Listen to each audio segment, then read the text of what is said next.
नमस्कार श्रोते हो. मी आशा करतो की आपण सर्व कुशल मंगल आहात. आज आपण ऐकणार आहोत अपरा अचला एकादशीची व्रतकथा. अपरा एकादशीची उपवासाची कथा. युधिष्ठिर म्हणाला, हे भगवान, ज्येष्ठ कृष्ण एकादशीचे नाव काय असून तिचे महत्त्व काय आहे, कृपया मला सांगा. भगवान श्रीकृष्ण म्हणाले, हे राजा, ही एकादशी अचला आणि अपरा या दोन्ही नावांनी ओळखली जाते. पुराणानुसार ज्येष्ठ कृष्ण पक्षातील एकादशीला अपरा एकादशी म्हटले जाते, कारण ती अफाट धन प्रदान करते. जे हे व्रत पाळतात ते जगात प्रसिद्ध होतात. या दिवशी भगवान त्रिविक्रमांची पूजा केली जाते. अपरा एकादशीच्या व्रताने ब्राह्मणी हत्या, भूतजन्म आणि निंदा यासारखी सर्व पापे नाहीशी होतात.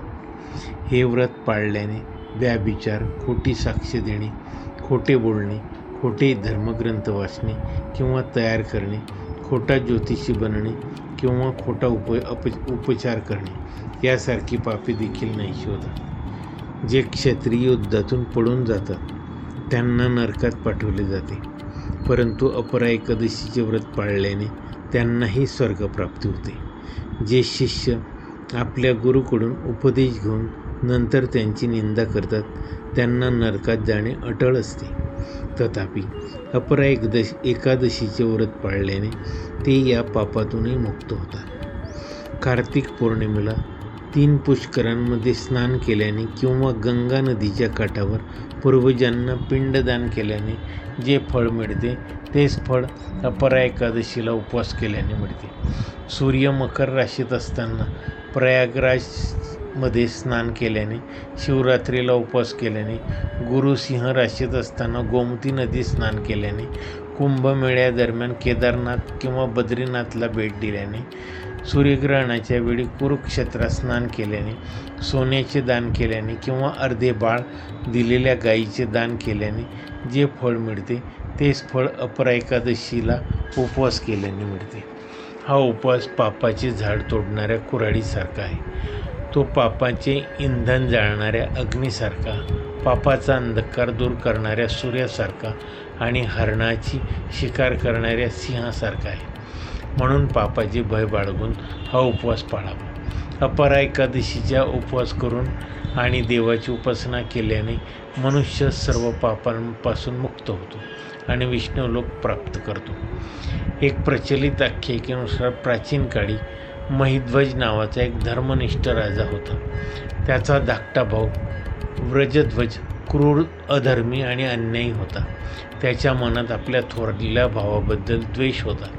एके रात्री त्या पापी भावाने आपल्या थोरल्या भावाची हत्या केली आणि त्याचे शरीर एका जंगली पिंपळाच्या झाडाखाली पुरले. या अकाली मृत्यूमुळे तो राजा त्याच पिंपळाच्या झाडाखाली भूत म्हणून राहू लागला आणि अनेक उपद्रव करू लागला. एके दिवशी धौम्य नावाने एक ऋषी तिथून जात होते.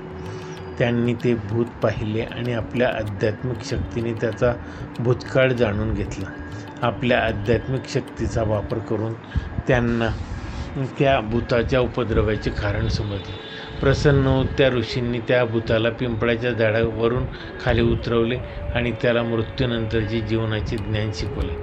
त्या दयाळू ऋषींनी राजाला प्रेतात्म्याच्या अवस्थेतून मुक्त करण्यासाठी स्वतः अपरा अचला एकादशीचे व्रत पाळणे आणि त्या प्रेताला आपल्या दुःखातून मुक्त करण्यासाठी आपले पुण्य अर्पण केले. या पुण्यामुळे राजा प्रेतात्म्याच्या अवस्थेतून मुक्त झाला. ऋषीचे आभार मानून त्याने दिव्य रूप धारण केले आणि पुष्पक विमानातून स्वर्गात आरोहण केले.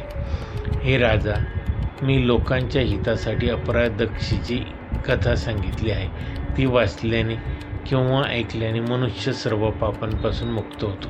माझी अपरा अचला एकादशी व्रताची कथा आपण शांतपूर्वक ऐकल्याबद्दल धन्यवाद. माझ्या या कथेला लाईक व चॅनलला सबस्क्राईब करायला विसरू नका. धन्यवाद.